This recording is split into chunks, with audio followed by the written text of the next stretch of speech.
Can you feel the breeze, Yasuke? It fans the total destruction of Iga. A most perfect night. Having once been a staple of the yearly video game release cycle, it is now pretty strange to think that it's been almost half a decade since Assassin's Creed Valhalla.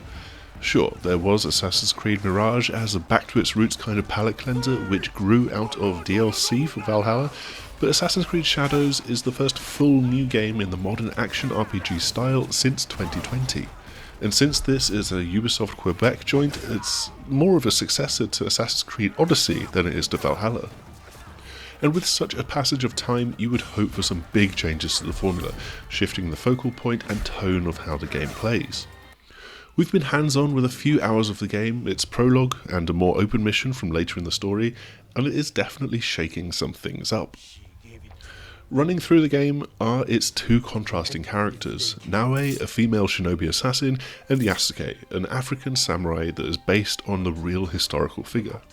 The opening of the game introduces them separately, with Yasuke coming to Japan as an indentured bodyguard to a Jesuit missionary who's just looking for some concessions from Oda Nobunaga, who is depicted here as finding Yasuke interesting for more than just the colour of his skin, but also for his potential as a warrior. The prologue skips around Yasuke's timeline, jumping ahead to a siege by Nobunaga's army, with Yasuke able to charge through in the hunt for the enemy leader as the castle burns around him and as the battle rages between the rival forces. We soon discover that on the other side of this fight is Naoe, whose path to becoming a member of the Assassins is much more straightforward and obvious, but also significantly more tragic. There's a great Tarantino-esque reveal of the cabal of bad guys at the end of this prologue, which is pretty apt when considering just how inspired by westerns he has been throughout his cinematography, and some of the crossover and blending of ideas that westerns had with Japanese cinema. Eventually, though we didn't get to see how this happens, the pair are united in their cause, to track down this cabal one by one, unravel their nefarious plot, and retrieve whatever mystical MacGuffin they plan to use to enact it. Following the prologue, you can play as either of these characters pretty much whenever you want. So, during open-ended sections, you can switch between Yasuke and Naoe from the pause menu, and through narrative missions, you're regularly given the choice to choose which character you'll play as through the next 5 to 10 minute section of the stage. Both characters and their distinctive approaches are equally valid because of this, but there's also a thematic style which I feel will dictate most players through the game's story. You also have the option to have the canonical story automatically chosen for you at any of the narrative decision points, which is a nice touch. The pair of them provide great contrast in their approach. Naoe is all about stealth and striking from the shadows, much like the original core fantasy of the Assassin's Creed series, while Yasuke is much more of a brawler, able to wade into the fight, a little more similarly to the more recent action RPG games. Both are more than capable of clambering around the world and of holding their own in combat against many enemies, but their abilities skew one way or the other. Naoe has got a grappling hook, so she's much more able to reach high places and vantage points to scope out the world, while Yasuke has got mighty kicks and attacks that bring to mind the 300-esque kicking frenzy that was Assassin's Creed Odyssey. Combat is naturally related to the action of Valhalla, Odyssey and Origins, and it's satisfyingly punchy. It strikes a good balance between feeling like the one-on-one fights in the middle of a brawl that you see so often in cinema, and allowing multiple enemies to actually gang up on you and just hit you when you're not expecting it. And that then leads to your counterattacks having a tinge of the superhero Batman Arkham style. There's a good blend here between the two. Yasuke can wield large katanas, yari spears, and brutal-looking kanabo war clubs. He's also capable of what is branded as a brutal assassination, which really lives up to the name as you barrel your way into combat. At range, Yasuke can also pull out a bow and arrow or an arquebus, one of the earliest firearms. Naoe, by contrast, is much more traditional as a shinobi, coming with smaller blades and throwable shuriken and kunai. Both then have special attacks on a cooldown, whether it's a quick samurai strike to dash and slash forward, or the aforementioned kick that can send smaller enemies flying. You can also call upon allies that you've recruited to your network of spies and contacts. This helps to maintain your concealment if you're taking a stealthy approach, as an NPC shinobi dashes in, attacks a target, and then smoke bombs their way out of there in rather humorous fashion. Alternatively, you can also call them in just to give you some backup when battling and to create multiple focal points for the enemies.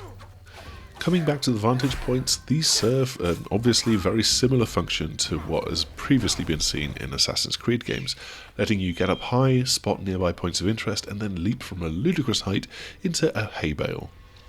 The key difference here is that instead of a quick pan around of the camera that immediately marks and highlights everything for you on the map, telling you exactly what's in every single location, you are instead presented with a big bunch of question marks. You now have to manually look and mark each one with a waypoint, and you're limited in the number of these that you can place at any one time. And from that, you're given much more agency in choosing the adventure that you're undertaking. Chasing down a marker is much more engaging because you've chosen to mark it when you don't actually know what's at the other end. And so you've picked this particular rabbit hole to venture down, instead of just having everything cluttering up the map all at once. Something similar is true for the missions and the quests in the game, which can feel much more like an active investigation than a string of waypoints that you need to sprint between. Trying to piece together the events that led to an attack on a group of nobles and the kidnapping of the child that threatens an alliance, you have to follow various leads, but they're not all as specific as just go and talk to the trader by the docks, for example. And even when they are, the next step is not necessarily as clean cut. Instead, you're often directed to just a broad area like the west or the south part of a city and told to look for a particular person's home, a shrine or a temple and things like that. Once you've narrowed down the location, you'll often then have a choice of fighting your way in to find the person or the next clue that you need, or taking a stealthier approach and finding a different route. It is a great change that feels less clear-cut and guided, but I would say that while Ubisoft does toe this delicate line, they point their feet towards still presenting you with a quick solution to the puzzle. So when looking at your next objective, for example, the 3 clues quickly make it very clear what you need to do and are presented all at once instead of being doled out to you as you might need them or request them. More fundamentally, as soon as your character sees the objective, before you've even really been able to take in your surroundings, they will immediately start talking about it before you've even really been able to take in your surroundings. At the same time, a location can be found well out of sequence and marked before you actually need it in the course of a mission. It means that if you're looking for a particular guard in an area that doesn't quite fit in, this crucial final step to solving the puzzle is handed to you on a platter instead of actually testing you to spot the character that's acting a bit funny or looks out of place. Now, this balance is admittedly a very difficult thing to get right, and we've seen various games take quite different approaches in recent years. Most recently, of course, Indiana Jones and the Great Circle drew plaudits for his use of the camera to give hints pretty much only as players request them, and Sony Santa Monica went back into God of War Ragnarok and added a hint timer for its character dialogue so that if you wanted, you could make these clues less prevalent. We're getting very close to release now, it's just about 2 months away, so I hope that Ubisoft Quebec can tweak things just a little bit in this regard still to really follow through on this philosophical shift. All in all though, I enjoyed my time with Assassin's Creed Shadows. Visiting Japan in any time period has been high on pretty much every series fan's wishlist, and Assassin's Creed Shadows is absolutely fulfilling that dream that many have had. We're still riding that cultural tidal wave that has been so keen to explore Japanese history, whether it's with the Shogun TV series or the handful of major video games that have beaten Ubisoft to this particular punch. And so this game is certainly not the first to get here, but I am very encouraged by my time with Assassin's Creed Shadows that Ubisoft are going to strike a lot of the right notes with this long-awaited game. That's all that we've got for our preview of Assassin's Creed Shadows today. The game is out in just 2 months on the 20th of March across PlayStation, Xbox and PCs, as well as iPad and Mac OS. We will naturally be back with our full review around that time, so make sure to like, subscribe, share, do all of the usual YouTube things, and hopefully we will see you again soon. Goodbye!